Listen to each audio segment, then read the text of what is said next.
Hello guys, and happy Thursday. Welcome back to my channel.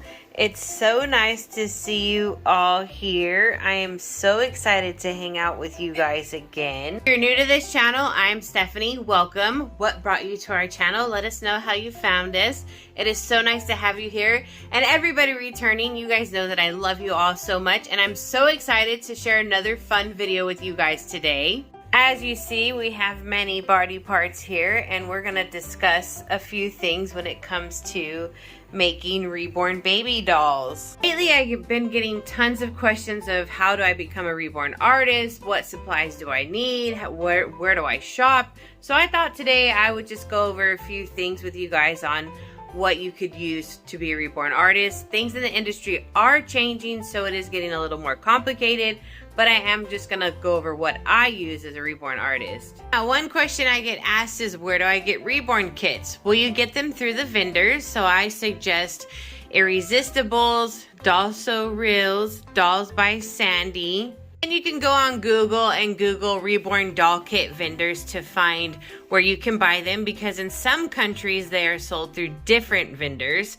So those were just a few vendors in America that I could think of to share with you guys where to get reborn kits. Before we talk about those reborn kits, make sure to subscribe to this channel, like this video, click that notification bell so you never miss a video from us. When you order the doll kits, this is how they look. They do not come painted. I know they show photos of the dolls being painted, but that's just to give you an idea of what the doll could possibly look like. So these are just this is the doll kits. They come in bags. Some come with bodies. When you're ordering them, it tells you exactly what it comes with. If it doesn't come with a body, they typically say, do you want to add a body? So yes, this is what you'll get in the mail when you order a reborn doll kit. Next, you're gonna need some type of oven, and I recommend a New Wave oven. That's what I've been using over the years. It's reliable in my opinion. When the timer goes off, the whole thing shuts off, so you don't have to worry about shutting it off or forgetting, and then all of a sudden your kit has melted. So you can find these at your local secondhand stores. You can find them on eBay. You can find them on New Wave. They have special deals. Just keep your eye out at the thrift stores. That's what I really recommend, because you can get a really good deal on one.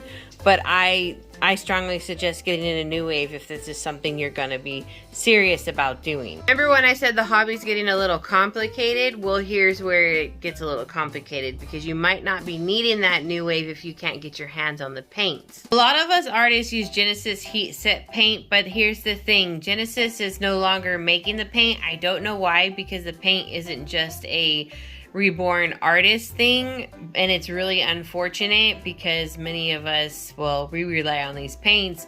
So if you can find Genesis heat set paint or some type of heat set paint that will apply to vinyl. If any of you guys new to this hobby coming in here are like, I know of a heat set paint that applies to vinyl, feel free to comment down below for other artists to check out, because many artists are in need of these heat set paints and they don't know where to go. But we never know when somebody new might join our crowd and they might know something we don't know. So share your opinions if you know something. Alongside with the paint, we use a varnish, which is like super hard to get, because like I said, the paints are no longer available, but it was the varnish that kind of first went out of stock. So we use a heat set varnish, which is very important in the painting process in my opinion. Now, for the way that I paint my dolls, my Genesis heat set paints always need to be very thin down. It's more thinner than it is paint.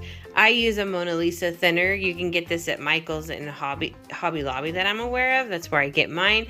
But you can use any odorless paint thinner. I don't really know if any of them work any differently. Some of the odorless ones, I have noticed that they do have an odor.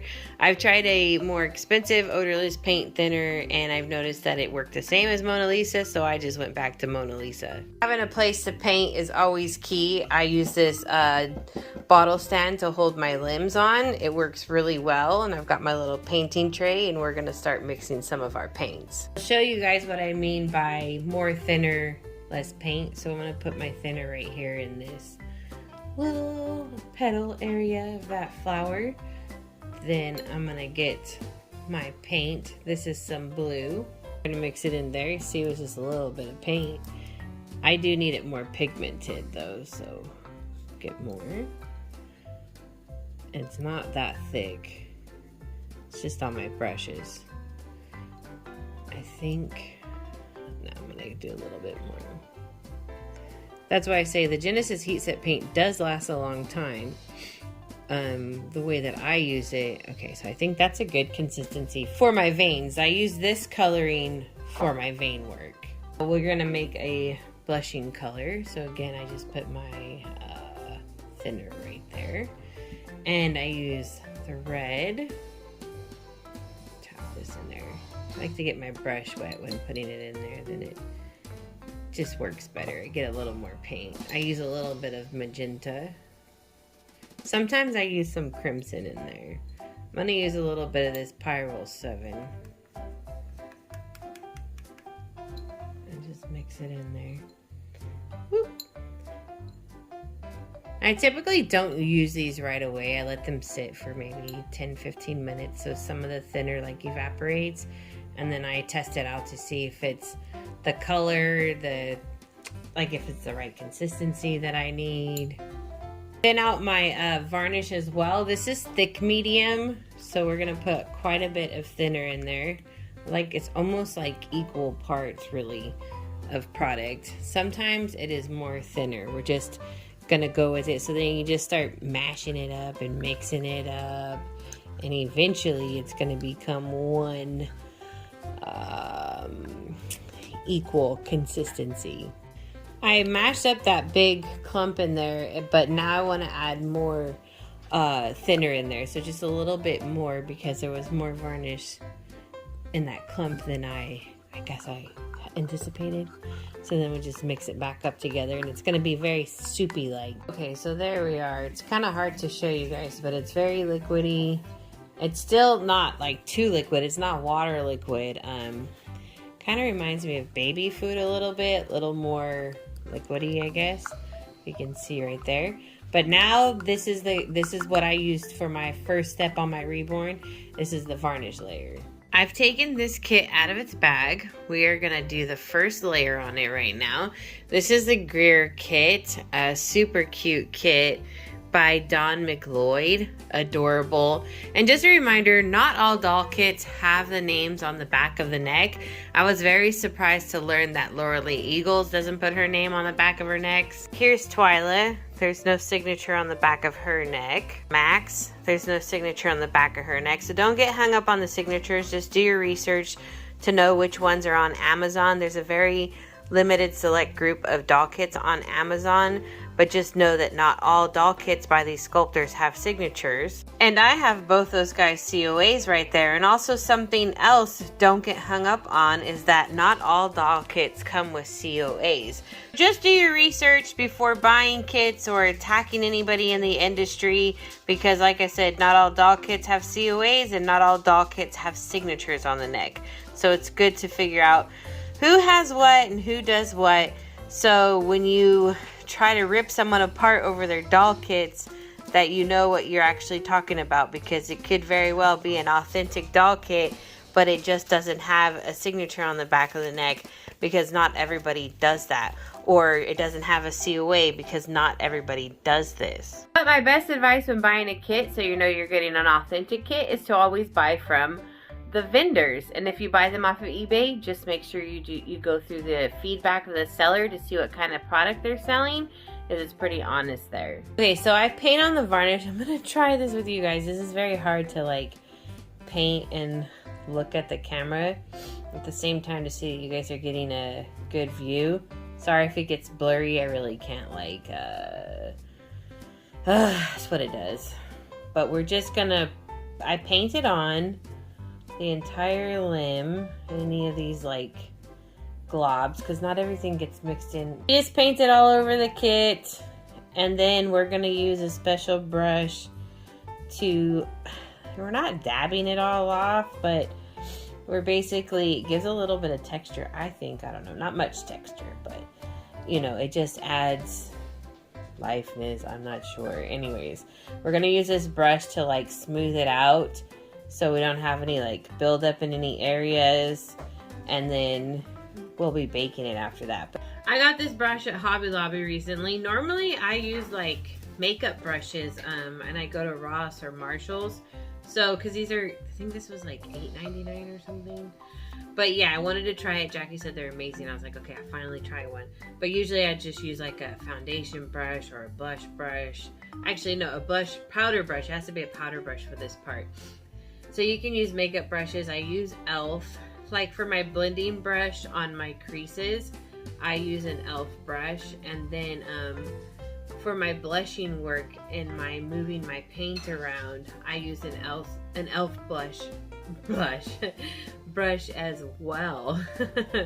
But yeah, I'm really liking the mop brush. I can tell the difference that Jackie was talking about, because I noticed that like the makeup brushes really collect a lot of paint. They just get more moist fast. I don't know, it's hard to explain, but I like them. I mean, I've been using them for years, and so I just recently decided to use this one. So that's how it looks, and if you can see that little bit of texture right there, which you don't really feel much of, it doesn't give your doll like a sandpaper effect or anything. It doesn't disrupt your painting.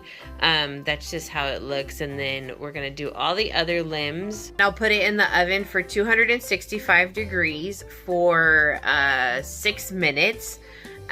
Sometimes like the oven setting is like a number, so just go look in the manual to see what number matches up to that degree. If your kit comes out like really hot and you're like, this just feels a little hot, do 265 degrees for 5 minutes, you know, and you're like, okay, this is nice, it's not too hot.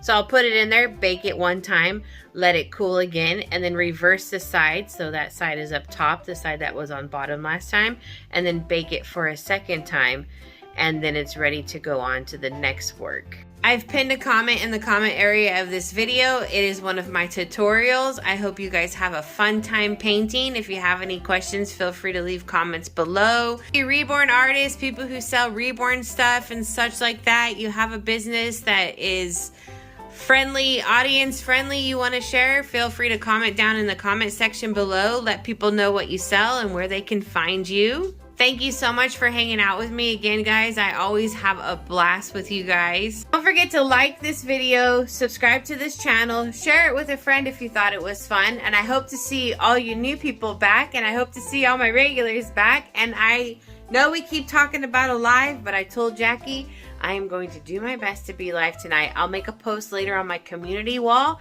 letting you know if we'll be going live or not, so that way you're not waiting around for an empty promise or false hopes, okay?